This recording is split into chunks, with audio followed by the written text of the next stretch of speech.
is controversy. Kyle Shanahan didn't go to the combine again. Is this a big deal?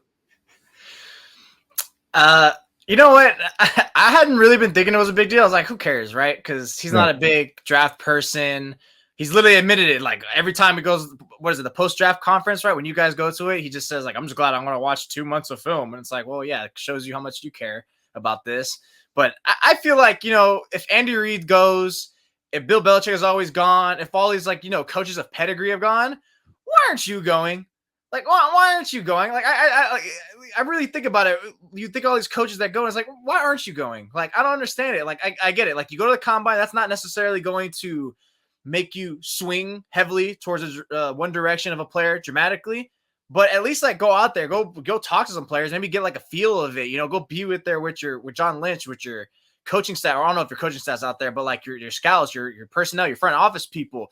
Go out there, go see what the talks are, because ultimately it's not even just that, right? It's like mingling about trades. Maybe people are going to be talking about Batman Ayuk or whoever.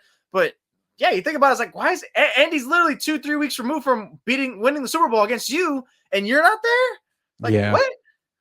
Yeah, if it's good enough for Andy Reid to go, why aren't you going? And I think that's another thing that kind of kills me about this Niners team, or Kyle in general, is just the lack of humility. Why is your way the best way to do it? You haven't won a Super Bowl. Andy Reid beaten you twice. Aren't you going to? It's a copycat league. You haven't drafted well the last 2 years. You're the most important person in the organization. It seems like you're over here asking for players like Cam Latu and Trey Sermon and Ty Davis Price. Maybe if you had gone to the combine. I don't know. Where did he stop going? After pretty much once COVID started, right? Because he went that 2019 year, right? Going into 2019. Yeah. And I think COVID obviously was dead, right? 2021. I think 2021 is when he stopped going, right? Officially. Yeah. It's not just him though. It's like all his underlings: Robert Saleh, Sean McVay. But at least McVay has a Super Bowl ring to it. Mike McDaniel went. I don't know. Saleh didn't go. I get it, but and I guess they would say, it's just a bunch of whatever, information you can get. You don't have to be there. I don't know. It's a bad look. I would do whatever Andy Reid did. LaFleur didn't go. Packers head coach. Oh, that's just something I was thinking about. This, just like, why isn't he there? Like, dude, like, don't go over there. Like, the Chiefs should be the team that shouldn't really be there. Like, he has every reason. Like, why aren't you there? And in a case where your drafts, like, you hit the nail on the head, where your drafts have been pretty myth for the most part for the last 2 years. Like, really, who's really like 3 prospects you can tout about the last 2 years? Jair Brown, Brock Purdy. Which, how much credit do you really guys get on that? It kind of felt like a flyer. You guys didn't know he was going to be that, but I guess, sure, let's give him Brock Purdy. Aaron Banks 3 years ago. Dude, am I missing someone? I can't think of anyone else. Like, the last 2 years is Jair Brown and Brock Purdy. The last 2 years. You have all these players you drafted: Tariq Castro Fields, these other corners, Womack, like Luke, Drake Jackson, Jackson whiff, Danny Gray. Back whiffs. It's just, oh my God, it's been not the story about how they got Danny Gray is crazy. Remember that? He was like, I was in Cabo and I ran into Sonny Dykes, and Sonny Dykes said he's really good. So Sonny said it.